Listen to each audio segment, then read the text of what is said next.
The Bolshevik takeover of power from provisional government led by Kerensky in October-November 1917 marked the beginning of the Bolshevik Revolution.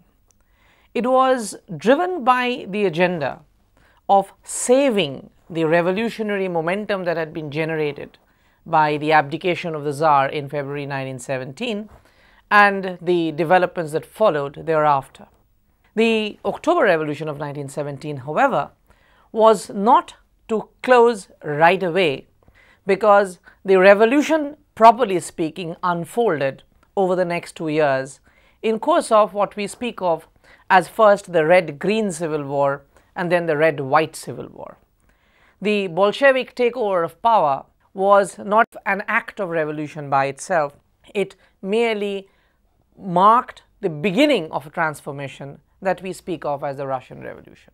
When the Bolsheviks took power on the night of October 24th, 25th, 1917 by the old calendar, the features that we customarily associate with the Bolshevik Revolution did not come into being overnight.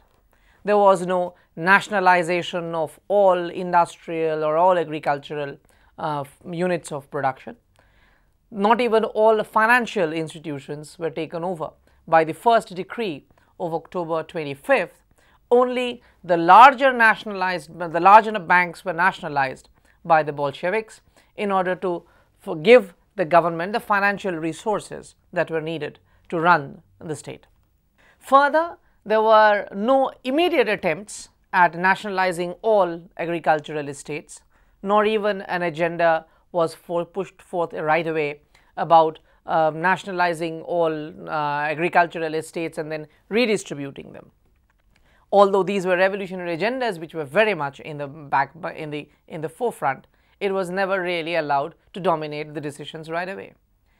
Even more significantly, the principal distinctive claim of the Bolsheviks, or principal distinctive slogan of the Bolsheviks, was an end to the war right away.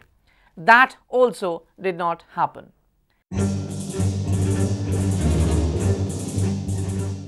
What happened in the first month from October 1917 to, let's say, the end of November 1917 was a gradual takeover of power by the Bolsheviks using merely the instruments that were already at hand. It was also driven by the concern of stabilizing the country from both the forces of counter-revolution led by the monarchists with forces stationed primarily in the south and in Siberia, led by people like General Yudenich. On the other hand was, of course, the forces of revolution who were disagreeing with the Bolsheviks on the manner of the seizure of power. These were people who wanted the thing to be done constitutionally using the Constitutional Assembly, which was supposed to be convened in January 1918. So the first month was basically used by the Bolsheviks to stabilizing both the fronts. There was no immediate end drawn to the war, but negotiations were indeed opened. The first major change that we see in this drift comes in December 1917, because once the Bolsheviks realized that there was going to be no easy pacification with the other forces of revolution, they wanted to bring over a part of the Russian countryside, at least to their side.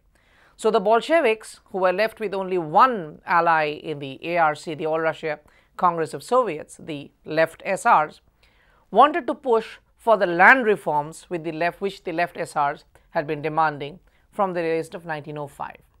The Land Reform Code that was initiated in December 1917 was, however, not speaking of nationalizing all agricultural resources.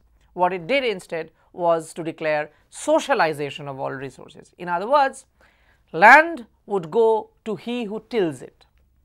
It was the tiller who was to become the owner of the soil. So, rather than landlords on the one hand or the state on the other, which was to take place in the 1930s under collectivization, the Land Reform Code simply was making the land over to those who were actually tilling the thing. And this accentuated the rate at which soldiers were returning home from the front line. This was a tendency that had emerged once the discussion had begun about redistribution of land. Once the Land Reform Code of December was promulgated, soldiers left in droves from the front line, and that necessarily weakened Russian military defenses on the Western Front.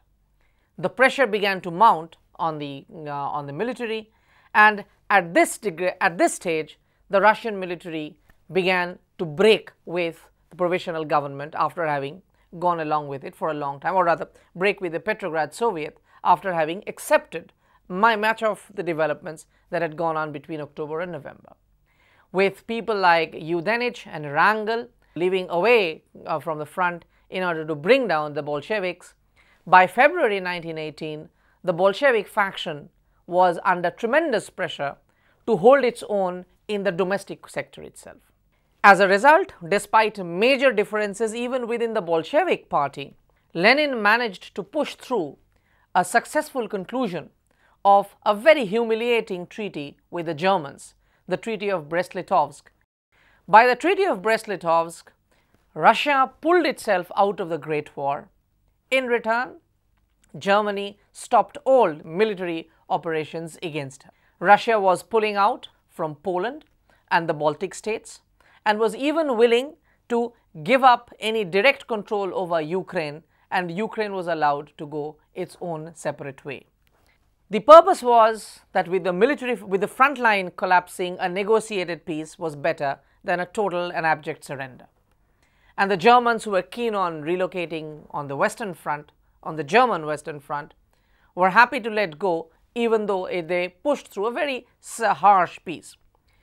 But once the Brest-Litovsk Treaty was signed and the need for war was no longer there, the total fragmentation of the former Russian military elite was envisaged. And those who were opposed to the Bolsheviks now had a double reason to do so. So Yudenich and Wrangel moved south and moved to Siberia, and Kolchak, who was already there in Siberia, they began to close ranks, and there was an anti-Bolshevik, a pro-monarchy military faction that had begun to emerge around this time. Kolchak, Yudenich, Wrangel, they all were beginning to court support of those forces in the countryside, which had become active in the month of September-October 1917 as well, in their resistance to land reforms.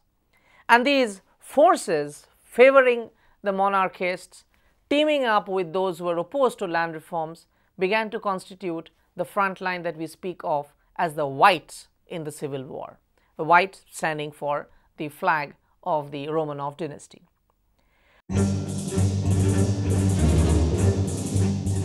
But the problem with the Bolsheviks was actually much more complicated than mere opposition by the monarchists. Because once the land reform bills were initiated, there were major opposition from within the revolutionary caucus itself, led by the Mensheviks and the right SRs. Not only were they not fully supportive of the land reforms agenda, they were also extremely disturbed by the gradual takeover of power by the Bolsheviks, by gradually integrating forces from the previous order itself. They believed that the Bolsheviks were now actually standing in the path of the total social revolution that they had been thinking of. So the Mensheviks and the right SRs began to contest the power of the Bolsheviks, even in the heartland of Bolshevik support in the areas adjacent to Petrograd. By the middle of 1918, it was becoming very clear that the Bolsheviks were not going to have an easy ride, as in places like Siberia, as in various places away from the Petrograd, in places like Smolny, there were powerful concentrations emerging of the right SR and the Mensheviks.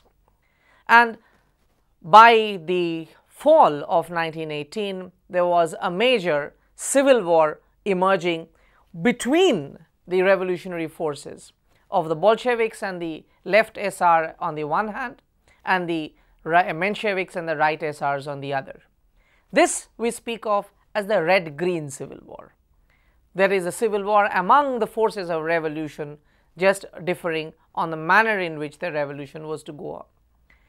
And in this major conflict within the revolutionary forces, the Bolsheviks were actually not on the upper hand, were not gaining the upper hand for the most of the time. Barring the northern corner of European Russia in and around Petrograd, and to an extent in and around Moscow, the Red-Green Civil War was actually being won by the Greens rather than the Bolsheviks, who stood for the Red. By September 1918, the Bolsheviks had actually been driven out of places like Archangel and Siberia. In various parts of Siberia, the Bolsheviks simply ceased to exist as a factor of political importance. And it was at this stage a very curious development takes place, because the forces of the monarchists, the whites in the civil war, they were uncertain as to how long would the Red-Green Civil War continue. For them, the Bolsheviks and the Mensheviks and the left SRs and the right SRs were all to be painted with the same brush. They were all revolutionaries. So if the revolutionaries were fighting amongst themselves, the forces led by the monarchists, like those were by Wrangel and by Yudenich, they believed that this was the best time to strike at the heart of the revolution. So in Siberia, Kolchak mounted a major offensive against the forces of Green in the fall of 1918, and Yudenich tried to do the same in the Russian south.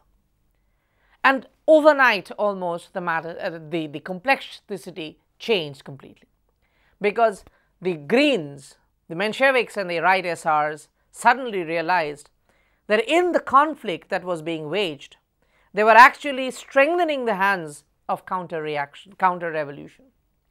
Because if Kolchak and Yudenich and people like them were to win, then the momentum of revolution that had been generated in February 1917 would be lost for good.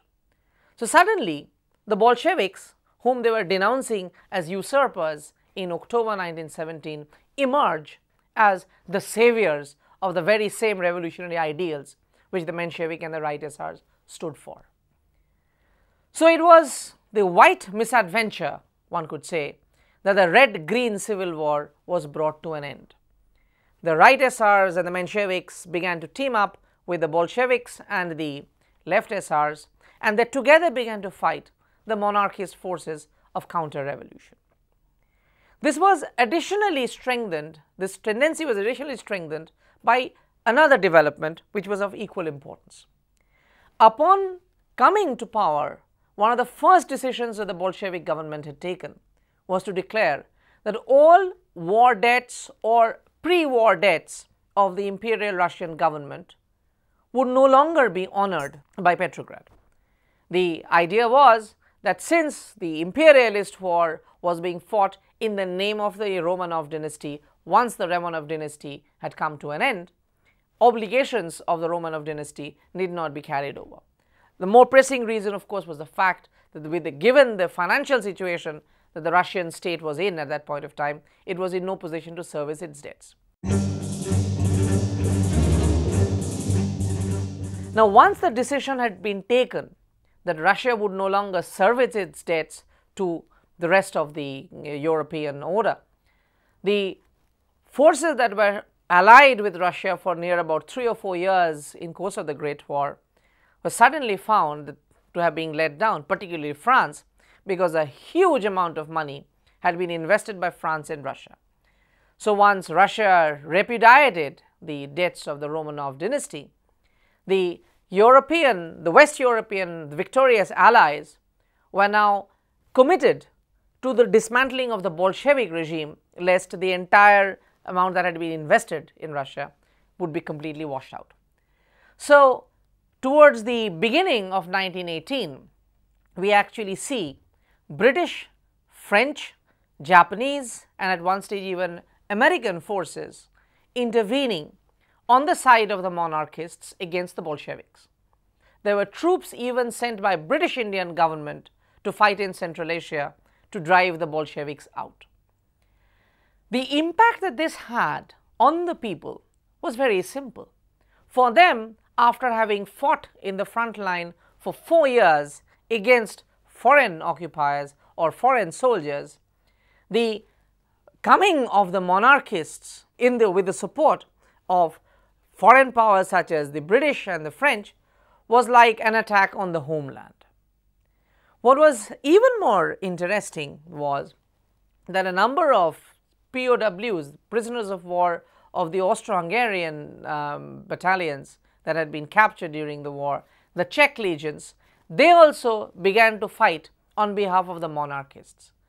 Now, the same Czech legions of the Austro-Hungarian Empire, which had been fighting the Russian soldiers on the front line, were now actually inside the Russian territory to fight on behalf of the monarchists. This left a major impression upon the people in the regions where the forces of the monarchists were in the ascendant. And this was aided by a second factor, which was perhaps the most decisive one. Wherever the monarchists had actually gained power, such as under Yudenich in Central Asia in what was known as the Turkestan region, or under Kolchak in the extreme eastern regions of Siberia, the white forces, the government affiliated to the white monarchists, were unable to actually co-opt the people in any way. Because of their socially conservative character, the promises of the Bolshevik were not being mirrored by very conservative, extremely reactionary forces of the white monarchist governments. As a result, by the end of the year 1918, the monarchist regional counter-revolutionary governments had completely alienated the people as a whole. They were therefore no longer able to garner any support in resisting the Bolsheviks and the Reds generally. So by the end of 1918, the forces of counter-revolution were being very successfully and very steadily pushed back by the forces of revolution. What was interesting, however, was that even as the forces of the white in the Civil War, as we can say, were being pushed aside, the red-green difference in the red-green Civil War also continued. It continued not because the Mensheviks and the left SRs and the right SRs and the Bolsheviks were still at loggerheads. It was simply continuing because the Bolsheviks were determined to eliminate all resistance or all difference of opinion even within the revolutionary camp. So Menshevik or right SR leaders who were trenchant in their opposition to Bolshevik agenda of revolution were either being silently executed or were being driven out. By 1919, within the revolutionary camp, there was very little that stood against the Bolsheviks.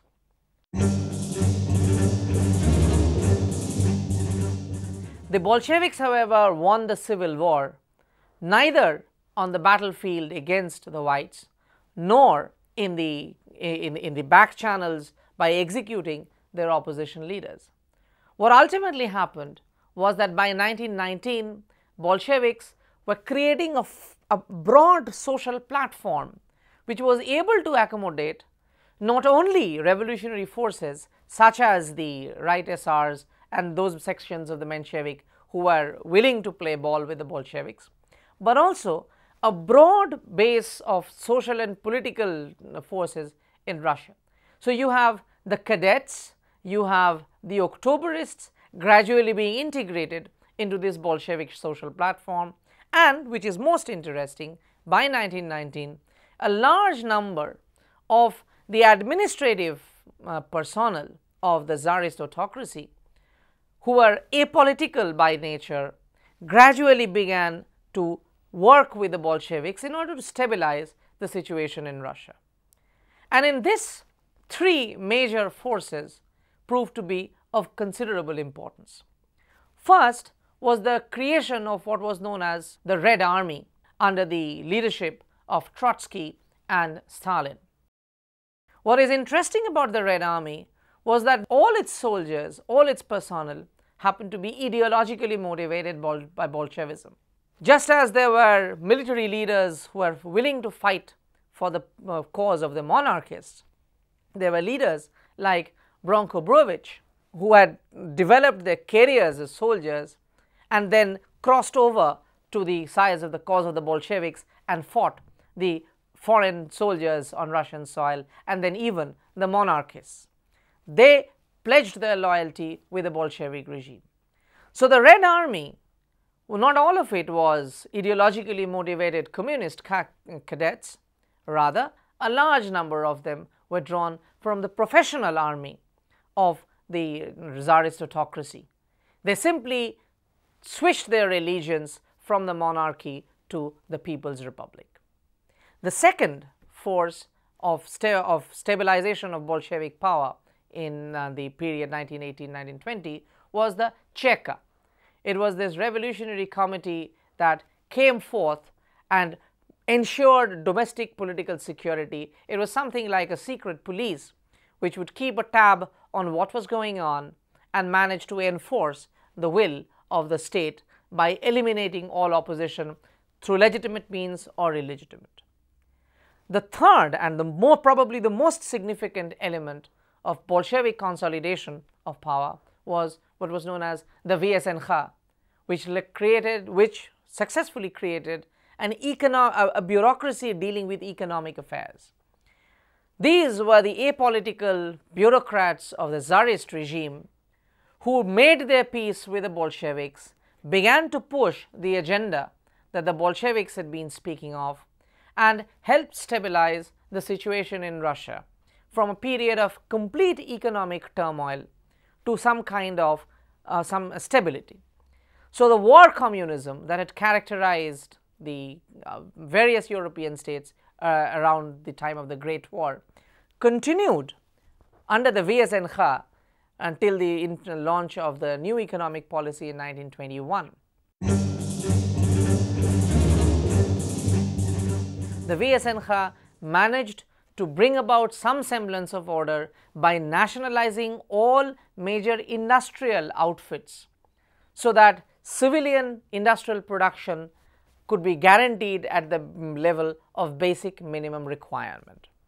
The VSNK was also very crucial in allocating and distributing resources across the Russian countryside.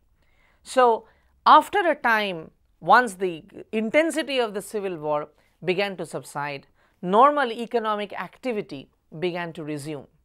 It also contributed, therefore, to the stabilization of the currency, and prices began to become much more stable. So the instability that had been brought about by the Russian defeat in the war and then was accentuated in course of the Bolshevik Revolution 1917 began to subside by 1919, and the Bolshevik Revolution was coming to more or less some kind of a final shape. By 1920, this entire discord, this entire dislocation that had characterized the revolutionary transformation began to sort of disappear, began to be a thing of the past. What is interesting is that this perception of the Russian Revolution has taken a little time in evolving. So at the first stage, when people were commenting on the Russian Revolution, like Leon Trotsky himself, the idea had been that the Bolsheviks had basically seized power, that they had simply seized the initiative. In other words, the agency for the creation of the making of the Bolshevik Revolution lay with the Bolshevik Party. For whatever reasons, there were historians of American origin who were critical of the Bolshevik experiment, who argued that indeed the Bolshevik Revolution was actually a seizure of power, which was not founded on any legitimate mandate from the people.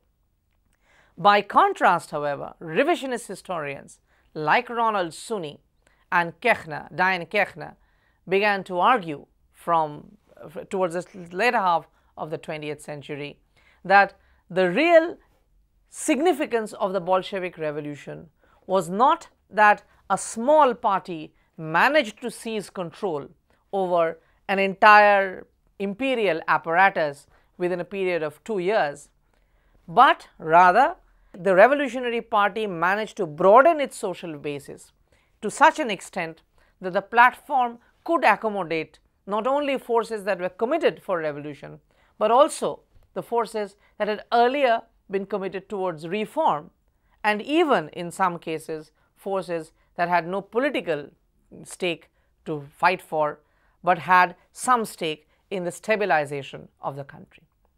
So the Bolshevik Revolution of 1917 was not simply about the seizure of power in October 1925, it was merely the beginning. It was the beginning of a broadening of the social basis of a revolution that ultimately contributed to making the October Revolution of 1917 as perhaps the most significant social revolution of the 20th century.